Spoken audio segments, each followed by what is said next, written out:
What's going on here in the Beat Sessions? I'm your host, Mitchell Weary, and welcome into the monthly top 10. I'm thrilled to bring this list to all of you. Interpol is one of my favorite bands of all time, and to have had an opportunity last month to review a new record from them for the channel, well, it's definitely been a highlight while I've been doing the Beat Sessions. I want to thank all of you for the overwhelmingly positive response to that review. I really appreciate the feedback, and it was great to interact with all of you, many of you for the first time. And there was one thing that I noticed in all of those comments. There was a demand for more content related to this band, and I'm happy to oblige. And a little house cleaning before we begin. I know I didn't bring you a top 10 list last month, and I apologize for that. I'm doing kind of a combo on this. So to make up for that, you're getting a top 15 list, and we're starting with number 15, If You Really Love Nothing. This song is brilliant on its own, but I truly love the way that it functions as the album opener for Marauder, one of my favorite Interpol records. And it's a fun debate to have, because this is a band that does a lot very well. But if you're going to back me into a corner and make me pick, I truly love the tracks that have more of a driving tempo, the ones that feel a little more punk than post-punk. What I love about this particular track as well is a bit of a carryover from El Pintor. Despite Paul's obsession with the ocean and the sea, I feel like El Pintor really had more of a surf rock element to it, and I feel that in the jaunty pace of If You Really Love Nothing. And I think Paul's vocal performance is brilliant. There's such a vulnerability when he sings If You Really Love Nothing, and I love the contrasting emotion. It takes hold immediately, and there's such an anger and intensity when he's having this realization, and it's just a wonderful track for that reason. Coming in at number 14 is My Blue Supreme. Paul's falsetto on If You Really Love Nothing is pretty solid. On My Blue Supreme, though, it is legendary. And I think it's probably more prominent on that song than on any other Interpol song. I love the way it takes control, and I love the way the rest of the music comes together with that element. This song opens up with an amazing sparse riff. The tone, signature Interpol. It's so spot on, and you do get a little bit of that oceanic feel in it. And the rest of the music just sort of creeps in until the chorus hits, and My Blue Supreme, I love when the song picks up and that moment takes control. It really, I think, is a reflection of the rock star experience. The verses, again, very vulnerable, and there's the human side of the rock star that you see. But the chorus hits, and it almost feels like you're watching Interpol step on stage, step into their element. And I think it's a very human contrast. It's something that I think we all lose sight of as well. All these people, at the end of the day, are still just normal people trying to get by and do the damn thing. And it's a really cool dynamic that exists in this song. Coming in at number 13 is Renegade Hearts. A brand new track that has stolen my Renegade heart. What makes this song so solid is the way that it captures the essence of the other side of make-believe in its entirety. And what I'll argue is that in the past with other Interpol compositions, as succinct and as incredible as they are, they usually have some type of standout element, whether it be a guitar riff, a vocal hook, etc., etc. The Other Side of Make Believe, however, is a unique record in that it feels like all the instrumentation comes together in a way that it's never sounded like on any other Interpol record. And I'll use the song Lights as an example because the self-titled record, I think, is going for a lot of what is on The Other Side of Make Believe. But you look at that track and the way that it builds incredibly, the music is phenomenal. But the vocal hook is always at the center of that song. And I'd argue that with Renegade Hearts and on The Other Side of Make Believe in its entirety, you just don't get that. And I think that that's what makes it a truly unique experience, and it makes me excited for future Interpol records. And speaking of Lights, it's coming in at number 12. No doubt that this is one of the most emotionally intense Interpol songs out there. And for a song called Lights, it goes to a pretty dark place. But from the moment you get that opening riff from Daniel, you have a song that is equal parts enchanting and haunting. And I love the way the tension builds exquisitely as this song develops. I got to say, though, the true highlight really is Paul's vocal performance. His voice is incredible. And I think lyrically, this is probably some of the best stuff that he's ever done. And by the end of the song, when he's just desperately wailing, "That's Why I Hold You Dear," you feel so conflicted. And I feel that that is one of the best things about the man in his songwriting. Coming in at number 11 is Take You on a Cruise. We all know that Paul loves the ocean and character studies, and this song is a fantastic combination of the two. I really love the music on this song as well, especially the intro. You get that ambience in the guitar, that additional riff comes in, and that vocal hook is so good.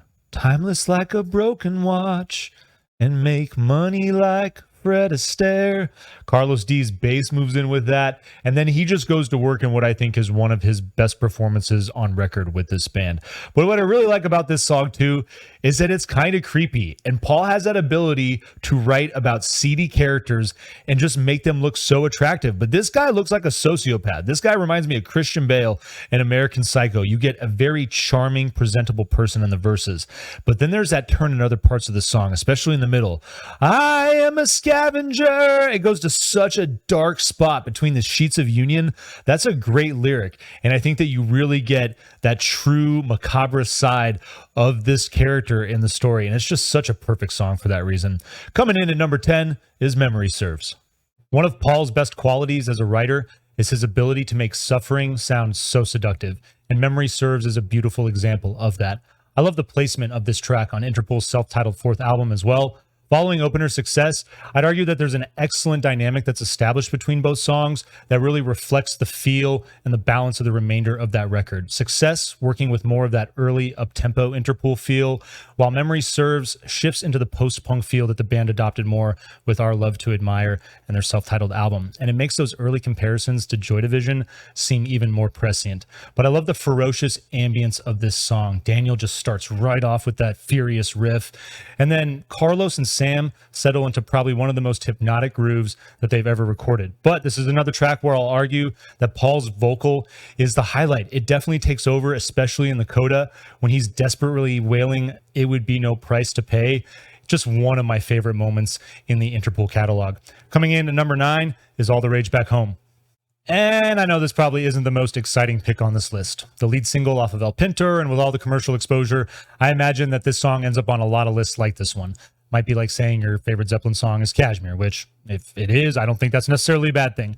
And while I love All the Rage Back Home on its own, I think what makes this song so special is the way that it heralds the second coming of Interpol. There was a lot going on there. 4-year gap in between records, the departure of Carlos D, and the lukewarm reception to their self-titled fourth album.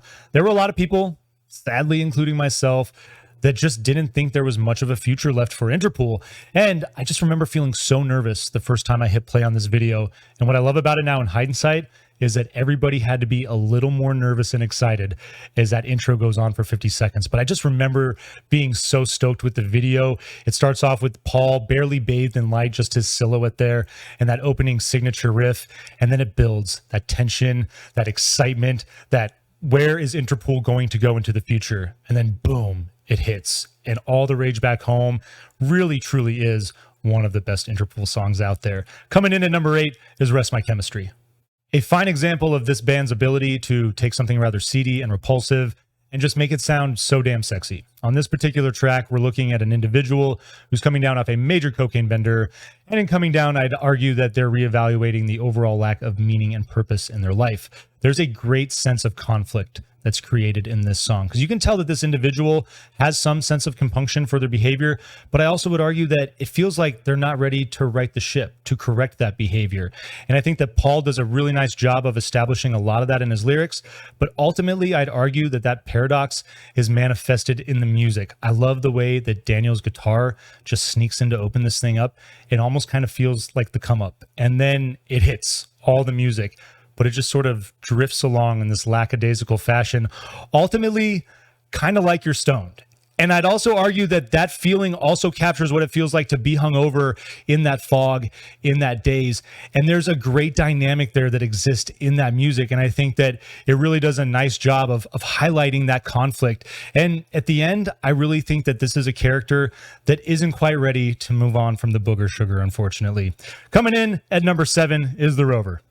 This one hits just a bit harder than most Interpol songs, and for that reason and many others, it's one of my favorites. I adore Daniel on this song. From the moment that opening riff hits, he establishes that frenetic energy of this song, and his ability to maintain that with all his guitar work from start to finish is outstanding to listen to. The Rover, dark and sinister, but also mesmerizing, and I'd argue that the mood it creates really allows you to kind of place the lyrics aside and focus on the music. And in doing so, you can get a really good idea of who our Rover is.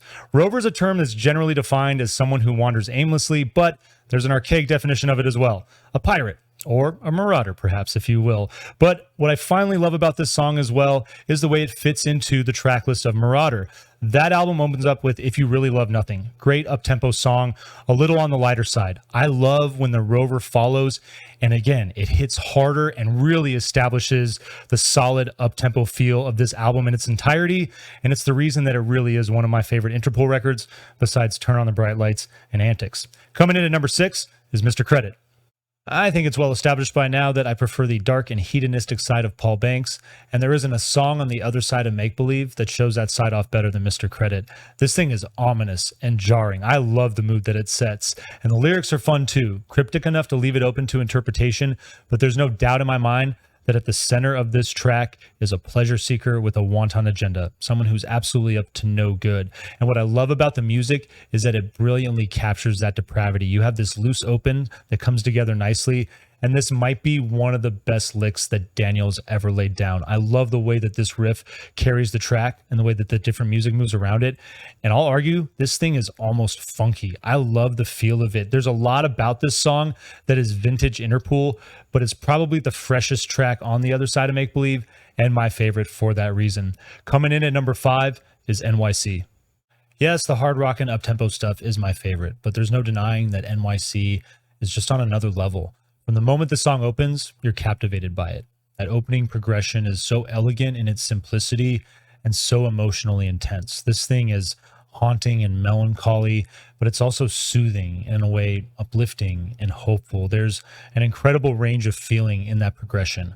And then that second riff comes in, brightens things up a little bit, and then you get the rest of the composition. I love Sam on the drums on this song. Carlos keeps the bass nice and simple. Paul has a beautiful vocal element that matches the mood of the song brilliantly. And what I love about this track is that ultimately it ends up being one of the most uplifting Interpol songs out there, with one of the best codas, I believe, that signature line, "It's up to me now, turn on the bright lights." And I think that that's a message that a lot of people could take to heart these days. Coming in at number 4 is Obstacle 1. And back to the dark side of things. And I'll argue that this is one of the most bone-chilling and eerie Interpol songs out there, a big reason why it's one of my favorites. I love the cryptic lyrics, leaving this thing wide open to interpretation, but I have read in a couple of spots that way back when Interpol was doing interviews and talking about Turn On the Bright Lights, they said that the song was inspired by a news report that they had seen of a model who had overdosed. Who knows if that's true or not, but what I will say is that this song contains one of Paul's best lines, in my opinion: "Make playing only logical harm." That's some dark territory. It just sends shivers down my spine, and I love the mood of the music and the way that it matches. The opening riff is excellent, and the guitar play here is phenomenal. I love when that second riff hits, and then Carlos D comes in as well after Sam hits the skins, and he's playing that bass really like a guitar. It almost sounds like a third riff, and that was the moment when I first started listening to this band where I was like, that's where that big Joy Division comparison is. I feel like Paul's voice, but also in the way that Carlos plays his bass like Peter Hook. That bass riff in Obstacle 1 is one of my favorites to listen to. And overall, the way that this song comes together and the energy that it establishes after Untitled really kind of leaves you wondering what the rest of this record is going to progress like. And then it shifts to NYC, just a brilliant piece of music in that number 2 track spot that sets the tone for what I think is the best A-side and the best opening run on any Interpol record. Coming in at number 3 is Public Pervert. Time, the ocean, and love. It's all here in the opening moments of this signature Interpol track, along with a villainous character at the heart of it all.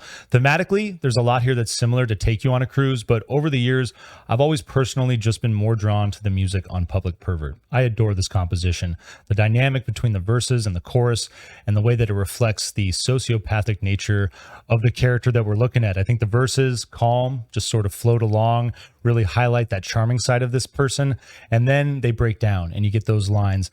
How many days will it take to land? How many ways to reach abandon? And it feels like the moment when this character snaps and you see their dark side in the chorus. I think it's brilliantly done. And while I love all of the music on this record, I think that breakdown leading into the coda, where Carlos just gets so funky with the bass, is one of the best moments on any Interpol record and definitely the highlight of this track. The coda, I love the furious guitars. The drums are great from Sam as well. And it really feels like this song just enters this dark downward spiral that highlights the end of the character that we're looking at. Coming in at number 2 is PDA. Like many of you, the first time that I heard PDA was also the first time that I ever heard Interpol. So the song, very near and dear to me. I absolutely love the track. Plus, it's definitely one of the most blistering up-tempo rockin' things that they've ever done. It comes out of the gate at 100 miles an hour and just doesn't stop. But I remember that day so vividly in my living room with my roommates. And my buddy Nate, really into singer-songwriters at that time, especially Neil Young. And he always busted my balls about listening to new wave and post-punk and all this other 80s stuff. And Interpol came up. And he was like, "You've never heard of this band?" And nope. And he threw on PDA. And I just remember that 5 minutes. It's very rare that I've heard a song in my life that I've felt so enraptured by. And I remember just looking over at him and being like, "You need to play the rest of that record." And he did, and the rest was history. I think that spent about 5 or 6 months in the CD player of my car. My buddies wouldn't even go anywhere with me because they knew what they were in for. Pretty hilarious. I burn them out. But the album's amazing. It's a quintessential cornerstone of pretty much music for the last 25 years in the alternative scene. And you know what? Interpol has done a lot outside of that as well. They've been extremely influential, and this song has been a massive part of that. And coming in at number 1 is Narc. And there it is, your numero uno. And I'll kick this off by saying that on principle, I don't believe that there's such a thing as the perfect piece of art. But I think you can make a strong argument that Narc gets really damn close. This 4-minute composition is just outstanding to listen to. And I think this song really highlights all of the things that Interpol does so well as a band together and why they've been so influential. This song kicks off with one of my favorite riffs from Daniel. It's such an excellent lick. The mood it creates, especially the tension in the song. You're just on edge the entire time this song is opening up. The rest of the music comes in. I love Sam on the drums. Carlos delivering, again, probably one of his best performances on record with Interpol. I just love his Peter Hook style bass riffs and the funk that he incorporates into them. It's just amazing to listen to. Paul's vocal is outstanding on this particular song. And I love what's going on thematically here. The open to interpretation, cryptic lyrics, but I think that the Narc is two of the 3 individuals in the song. I think you have that narcotics officer who's looking over this young woman who has fallen victim to this drug dealer. And this narc officer has given her an option. It's either her or him. And so this is a really cool song. I love that duality of it. And I think that eventually the narc officer falls in love with this woman, and the music really captures that. In the verse, you get this tension, and then the chorus, it lightens up, and there's almost this hopeful feel, this lightful feel to it. And like all my favorite Interpol songs, you get an amazing breakdown into an incredibly strong coda. I love Carlos's bass work there in that breakdown, and that mood in the coda, it creates this tension as though this relationship is certainly destined to fail. And I think that all of the components of this composition come together to make this Interpol's best song. That's my story, and I'm sticking to it. I really hope that you guys enjoyed this list. Please like this video, share it, subscribe to the channel if you have not, and stay tuned throughout the week for more content. We'll see you next time on the Beat Sessions.